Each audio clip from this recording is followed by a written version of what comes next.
akan menjelaskan tentang manajemen memori. Sebelumnya, kalian pasti sudah pada tahu apa itu manajemen memori.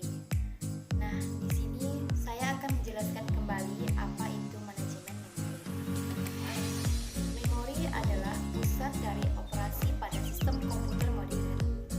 Berfungsi sebagai tempat penyimpanan informasi yang harus diatur dan dijaga sebaik-baiknya. Memori adalah array besar dari word atau bit yang disebut alamat. CPU mengambil instruksi dari memori berdasarkan nilai dari program counter.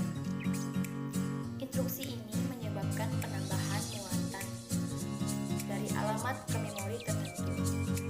Nah, sedangkan manajemen memori adalah suatu kegiatan untuk mengelola komputer.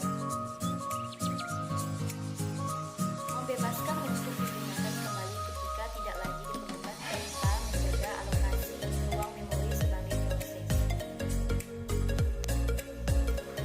Manajemen memori sendiri dibagi menjadi dua, yaitu 1. Definisi manajemen memori.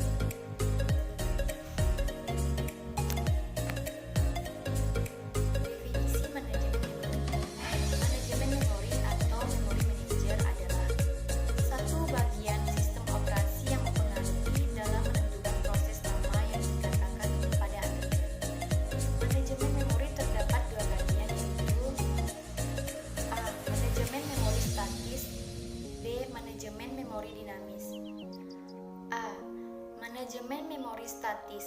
Dengan pemartisian statis, jumlah, lokasi, dan ukuran proses memori tidak beragam sepanjang waktu secara tepat. B. Manajemen pemartisian dinamis. Jumlah, lokasi, dan ukuran proses di memori dapat beragam sepanjang waktu secara dinamis. Manajemen memori berdasarkan alokasi memori terdapat dua cara menetapkan informasi ke dalam memori kerja. Alokasi memori berbeda. Setiap proses menempati satu blok tunggal lokasi memori yang berurutan. Kelebihannya sederhana, tidak ada rongga memori bersebaran. Proses berurutan dapat dieksekusi secara cepat.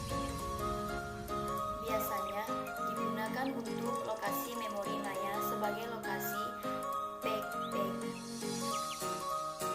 Kelebihannya, sistem dapat memanfaatkan memori utama secara lebih efisien, dan sistem operasi masih dapat mengisi proses bila jumlah lubang-lubang memori cukup untuk membuat proses yang akan dieksekusi, supaya agar pemrogram atau proses tidak dibatasi kapasitas memori fisik di sistem komputer.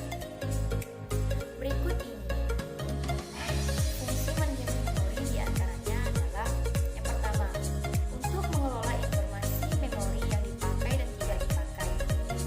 Yang kedua, mengalokasikan memori ke proses yang memerlukan.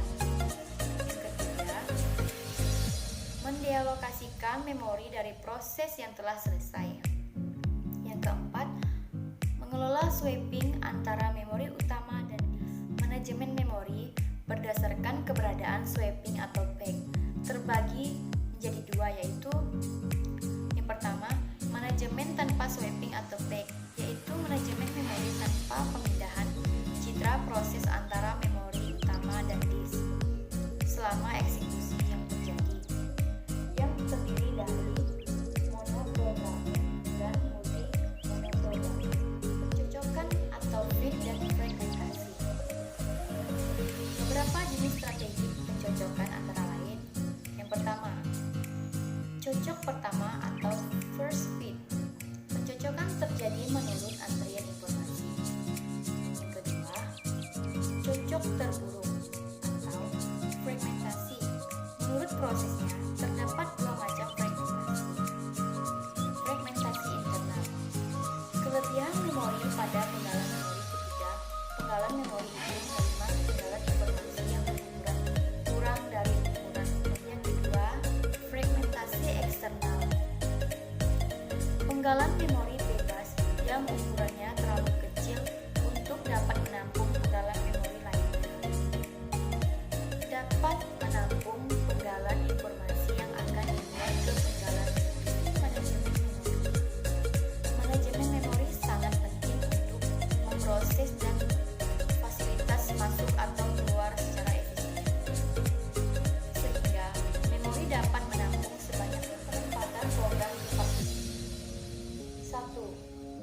antrian tunggal untuk semua partisi. Keuntungannya lebih fleksibel serta implementasi dan operasi lebih minimal karena hanya mengelola satu antrian. Kelemahannya, proses dapat ditempatkan di partisi yang banyak diteruskan, yaitu proses kecil ditempatkan di partisi sangat besar. Yang kedua, satu antrian untuk tiap partisi atau banyak antrian untuk seluruh partisi. Keuntungannya, meminimalkan pemborosan memori. Kelemahannya, dapat menjadi antrian panjang di suatu partisi sementara antrian partisi yang menuju kosong. Yang terakhir adalah sistem budi. Sistem budi adalah algoritma pengelolaan memori yang memanfaatkan kelebihan penggunaan bilangan linear dalam pengelapatan memori.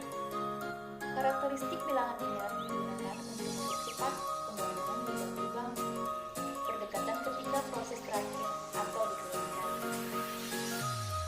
Mekanisme pengelolaan sistem budi tersebut memiliki keunggulan dan kelemahan tersendiri. Di antara lain, keunggulan sistem budi yang pertama, sistem budi mempunyai keunggulan dibanding algoritma yang menggunakan blok-blok berdasarkan ukuran. Ketika blok berukuran 2, dialokasi pada sistem budi dapat dilakukan dengan cepat. Kelemahan sistem budi yang pertama, utilisasi memori pada sistem budi sangat tidak efisien. Yang kedua, masalah ini muncul dari kenyataan bahwa permintaan dibulatkan ke 2K terdekat yang dapat memuat. Proses berukuran 35 KB harus dialokasikan di 64 KB. Terdapat 29 KB yang disiapkan. Overhead